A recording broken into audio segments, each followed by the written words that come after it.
Now let's talk about setting goals. This is absolutely critical for you. If you want to grow your business or if you're starting a new business and you want to make it successful, you have to know where you're going. You have to know where you want to go, where you want to get to, the results that you want to achieve. It's very, very important. If you don't set specific goals, there's no way to get there. When I've worked with clients over the years, the worst answer someone could give me when I say, well, how much money do you hope to make from your business? Is when they say, well, as much as possible. As much as possible doesn't exist. Even $50 million per year is a specific enough number that can be reverse engineered, and there's a plan for $50 million a year. But as much as possible, that doesn't mean anything. So you need to be specific in your goals. So what do you hope to achieve? I want you to write down what you hope to accomplish from the strategies that you'll learn in this course. And of course, not just learn the strategies, but put them into practice and take action and get results. So what do you hope to accomplish? You made an investment in this course. You signed up for this. You want to learn some new information. You want to learn some new tactics, tricks, strategies, things that you can do in your business to make your business grow. So what traffic numbers do you hope to achieve off what you'll get out of this course and the results that you hope to get? What are the specific traffic numbers? What do you want to get up to, let's say, per month in just raw traffic numbers for your business, for your website? What customer numbers? If you currently service about 50 new customers a month, what do you want to get to? Do you want to get to 100, 500?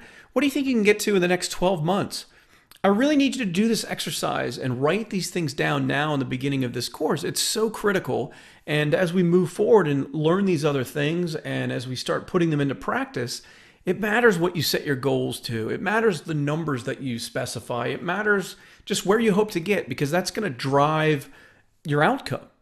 In order to create a new reality, you have to face your current reality. Where am I at today?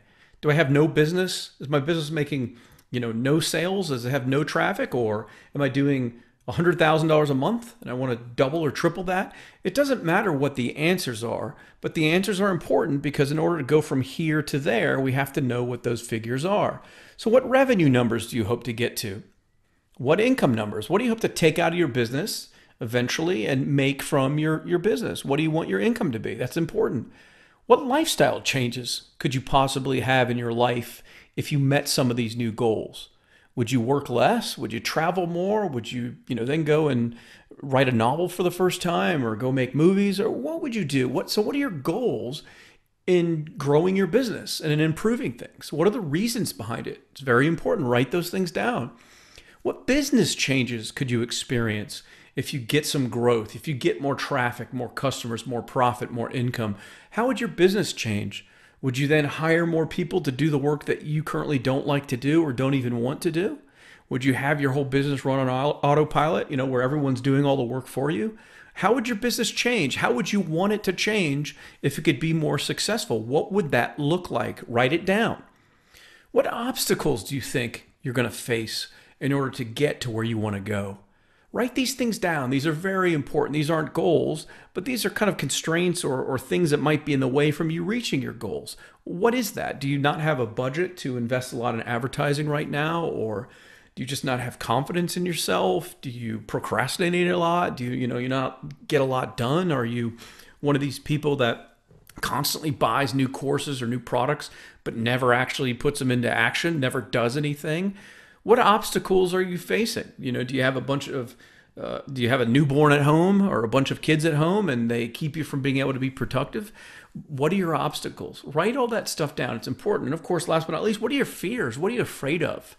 Because a lot of these mental blocks, a lot of these things that are keeping you from reaching new heights in your business and getting new results, it's all self-inflicted. It's all in your mind. It's not real. And a lot of it is driven by fear.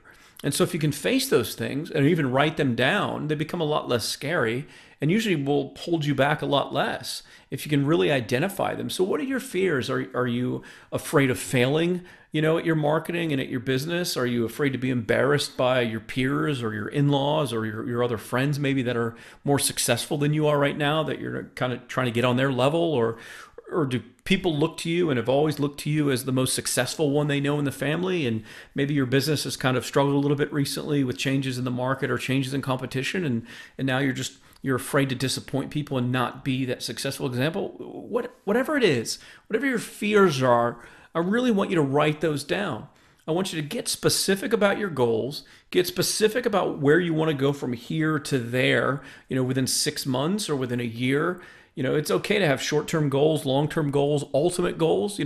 If you got to a certain number, let's say it got to a certain amount of income that your business was producing, and if you could sustain that level, let's say indefinitely, well, maybe you'd quit and kind of semi-retire. If the business would run itself and it would make, $250,000 a year in ongoing income, or maybe that number is only 80 grand a year, or maybe that number needs to be $1 million a year, whatever it is, maybe that would allow you to kind of retire and just start fishing all day or playing golf or just traveling and not really working anymore.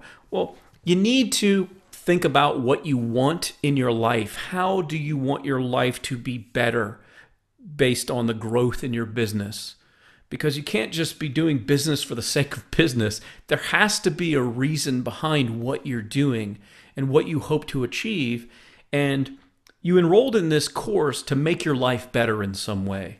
Obviously it's money related, so it's to make more money, but what would that more money do for you? And I really want you to take some time, write all these things down about where you want to go, what you want to get to, what goals you hope to achieve, how you hope your life to change. Because unless you can really face the specifics about what you want, you'll never get it.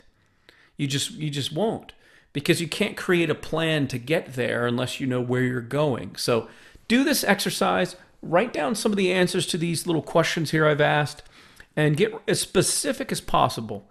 And you can put different time frames, where you hope to be in the next 90 days, where you hope to be in 6 months, a year, 5 years, whatever, 10 years or more, whatever time frame you want to use. I actually encourage people not to use really broad and long distance time frames.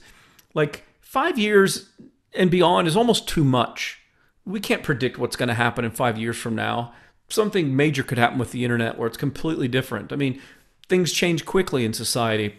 But in the next 2 years or 3 years, that's a good time frame for you to work on goals and where you hope to be with your business at that time. And I think anything beyond that, it makes it harder to achieve the goals because it's such a long time period. There's kind of no pressure on you to actually achieve progress. So anyways, do the exercise. It's very, very important. And keep a log of all these answers and things that you're writing down and all these goals. And it'll be very important for you to not only throughout this class, but even a few months from now to revisit those goals and see how you're doing.